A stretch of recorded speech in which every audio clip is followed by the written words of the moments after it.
Hello കൂട്ടരെ, നിങ്ങൾ ഈ കാണുന്നത് എന്താണെന്നറിയോ? ലക്ഷദ്വീപിലെ ഒരു വാട്ടർ ആക്ടിവിറ്റിയായ സ്നോർക്കലിംഗ് ആണ്.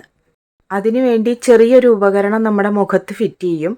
എന്നിട്ട് നമ്മൾ അതിൻ്റെ ഗ്ലാസ്സിൽ കൂടി തല വെള്ളത്തിൻ്റെ അടിയിലേക്ക് വെച്ചിട്ട് കടലിൻ്റെ അടിയിലെ കാര്യങ്ങളാണ് നേരിട്ട് കാണുന്നത്. ഈശ്വര, കരയിലൊന്നും ഒന്നും കാണാനില്ലാന്ന് തോന്നും. ഉള്ള അത്ഭുതങ്ങൾ മുഴുവനും കടലിൻ്റെ അടിയിലാണെന്ന് അപ്പോഴാണ് മനസ്സിലായത്. ഞങ്ങൾ രാവിലെ ഒരു 7:30 കടലിലെത്തി സ്നോർക്കലിങ്ങിനും കയാക്കിങ്ങിനും വേണ്ടിയിട്ട്. ഒരു 12:30 വരെ കടലിൽ തന്നെയായിരുന്നു. ആദ്യം നമുക്ക് ഈ മെഷീൻ വെച്ച് അവരൊരു പ്രാക്ടീസ് തരും കേട്ടോ. അതിന് ശേഷം അവർക്കറിയാം എവിടെയൊക്കെ മീനുകളുണ്ട് എന്ന്. ആ നിൽക്കുന്ന ഏരിയ മുഴുവൻ അടിഭാഗത്ത് പവിഴപ്പുറ്റുകളാണ്.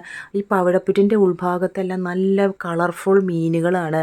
അതുപോലെ കടൽ വെള്ളരിക്ക, അങ്ങനെ ഒരുപാട് സാധനങ്ങൾ നമുക്ക് ലൈവായിട്ട് കാണാൻ കഴിയും.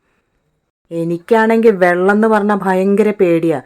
പക്ഷേ ആ പേടിയുള്ള ഞാനാണ് ഈ കമന്ന് വെള്ളത്തിൽ കിടക്കണത് കേട്ടോ.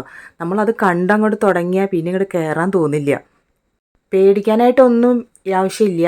നമ്മളെ നോക്കാനായിട്ട് 2-3 ആളുകൾ ചുറ്റും ഉണ്ടാവും. ഇതൊക്കെ കാണുമ്പോൾ നിങ്ങൾക്കും പോകാൻ തോന്നണില്ലേ? വേഗം ലക്ഷദ്വീപിലേക്ക് വിട്ടോളൂ. വീഡിയോ ഇഷ്ടമായില്ലേ? Tata, bye bye, see U.